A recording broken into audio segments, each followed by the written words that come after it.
Hey historians, it's time to look at the explosive bits. That's right, let's look at the early conflicts in American history, and I bet you don't know them all. Let's take a look. We start with a war that really shouldn't even count. The French and Indian War from 1754 to 1763. And it shouldn't count because the United States of America doesn't even exist when it's fought. The French and Indian War was basically a conflict between two European powers, Great Britain and France, and it was fought over the economics of North America. And if that sounds boring, well, it's really not. They're fighting over control of the Ohio River Valley, over the economic potential of this huge new continent, whether that be through beaver pelt, which was incredibly lucrative, whether that be through lumber, or whether it just be through just pure land, the wealth of the land. France wanted it, Great Britain wanted it, and the Ohio River Valley is where the two colonies of these major powers collided. So of course you're going to get a war. Now, the 13 American colonies were part of Great Britain at this time. So Americans fought in the French and Indian War. Why does this matter? Why study it? We look at the French and Indian War because it was expensive. Wars cost money. Great Britain won. But now it has to pay for this massive war fought across the sea. Shipping supplies, shipping men across an ocean is massively expensive. So how, if you're a government, do you raise money? You tax. And who should be taxed? Well, the war was fought on the American continent, so let's tax the American colonists.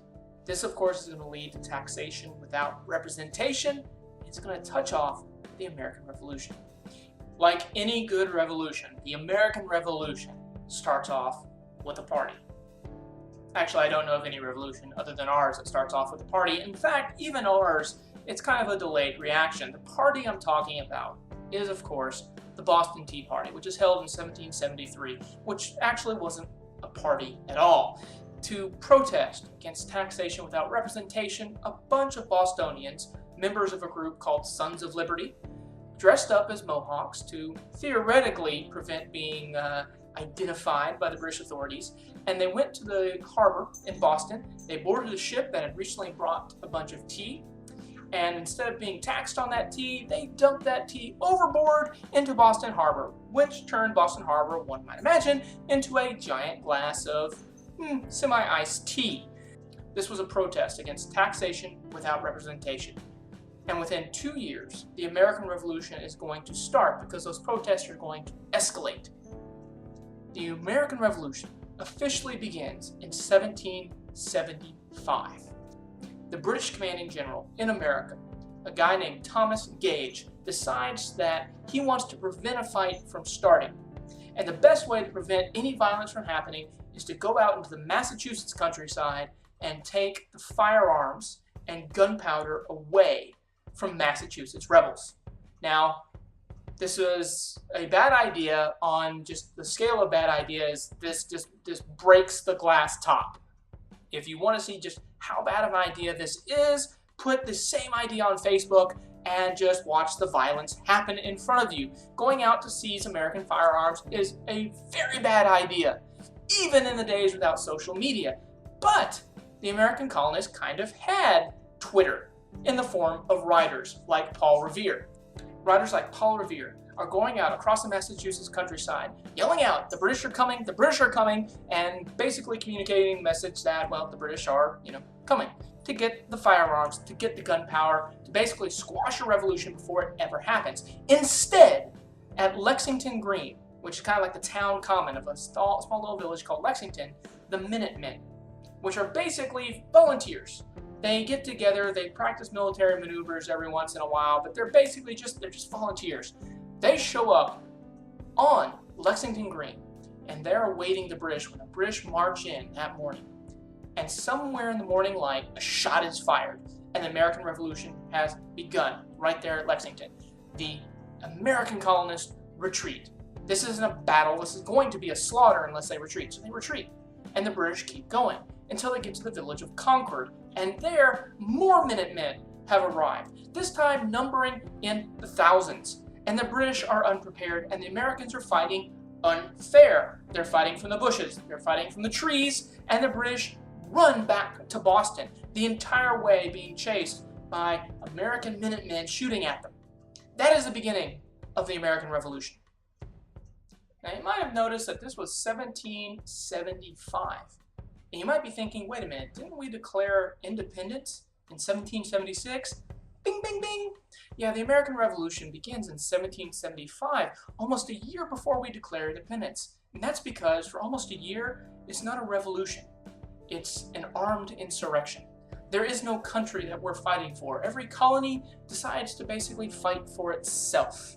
We can't agree. We squabble. And we almost lose the American Revolution before it begins because we can't agree. The Continental Congress, the delegates of the colonies who have come together to try to manage this whole revolution that's not really happening, and they will appoint George Washington, the Commander-in-Chief of the Continental Army.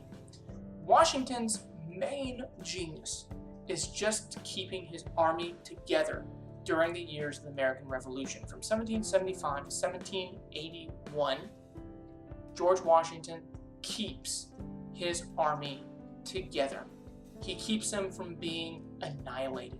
He fights many battles and loses most of them, but he keeps his army from drifting off. And that is harder than you think it is, because a lot of the time the various colonies wouldn't provide the Continental Army with supplies, with weaponry, with fresh troops. All the colonies, all the little states, they kept their reinforcements back to protect their state. This idea, this sectionalism, is going to actually come back and bite us during the years of the Civil War. And Washington would have been no stranger to the idea that every state was out for itself. The idea of the United States as a thing was not really firmly entrenched in anyone's mind. Washington's main genius was keeping his army alive. In 1777, a huge battle is won against the British. It's the Battle of Saratoga. George Washington was not the commanding general at Saratoga. Saratoga was a different American army fighting up north near Canada. But the Battle of Saratoga is important because it is a victory for American forces. The entire British army in the north surrenders to the forces of Gates and Arnold, and more importantly, it convinces the French. It convinces the French that America is worth supporting. After the Battle of Saratoga, the French will support the American Revolution with troops and with ships. Fast forward a couple of years, 1781. Now, aided by French troops and a French Navy, George Washington has surrounded the British at a place called Yorktown in Virginia. And the Battle of Yorktown is the decisive battle. It's more like a siege. And the British, under General Cornwallis, surrender.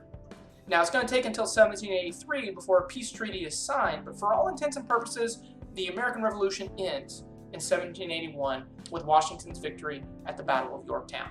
And all of a sudden, we have a new nation.